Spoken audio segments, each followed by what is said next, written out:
হয় একটা শ্লোক বলার পরে অর্থ সহ কীভাবে বলতে হয় এখানে যারা যারা সেটা বলতে পারো তোমাদের মধ্যে এরকম 10 জনকে এই গীতার বই দেওয়া হবো।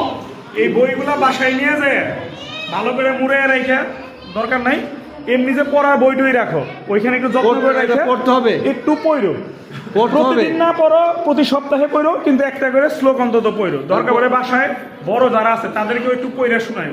তুমি সংস্কৃতটা উচ্চারণ করতে না পারলে শুধু বাংলাটা পড়ে শোনো। অনেকে এখানে আছে ছোট হয়তো উচ্চারণ করে পড়তে পারবে না, যারা বড় আছে শুধু অনুবাদটা একটু করবে।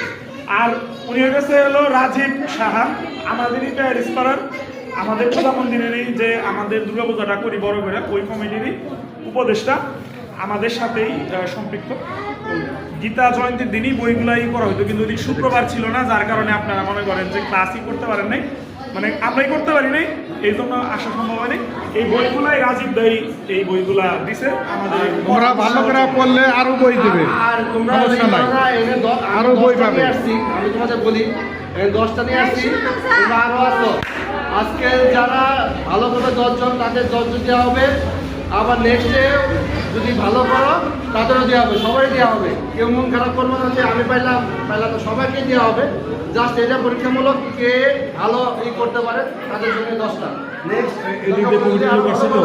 নেক্সট শুক্রবারে আমি তোমাদের সবাইকে দিব, এটার জন্য বাদ যায় না, তাহলে কিন্তু আবার ঠিক আছে। এই বইটা আচ্ছা পক্ষ থেকে এটা নিয়ে কিন্তু শুধু ওই যে বাইন্ডিং আছে নিয়ে শুইলা পূজা করা দাম, এটা কিন্তু পড়ার জিনিস, একদম পড়ার জিনিস। এটা কিন্তু জানতে হবে, সবাই বলেন যে করতে হবে। গীতা নিয়ে ঠাকুরের ওদের নিয়ে ফুল চন্দন দিয়ে, এটা কিন্তু ভুল কথা। এটা তো পড়তে হবে, পড়ার জিনিস, এটা বই। তোমরা যেভাবে বই পড়ো সেম এটা বই।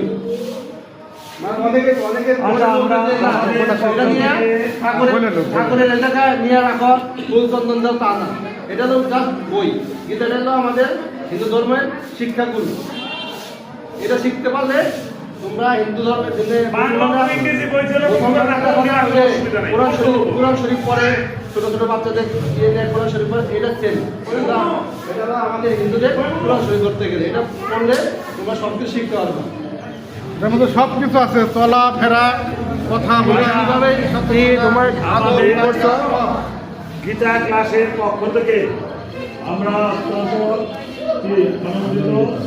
কৃতজ্ঞ তার কাছে এবং তার দীর্ঘায়ু এবং সুস্বাস্থ্য কামনা করি। গোবিন্দের চরণে একটা হাততালির মধ্যে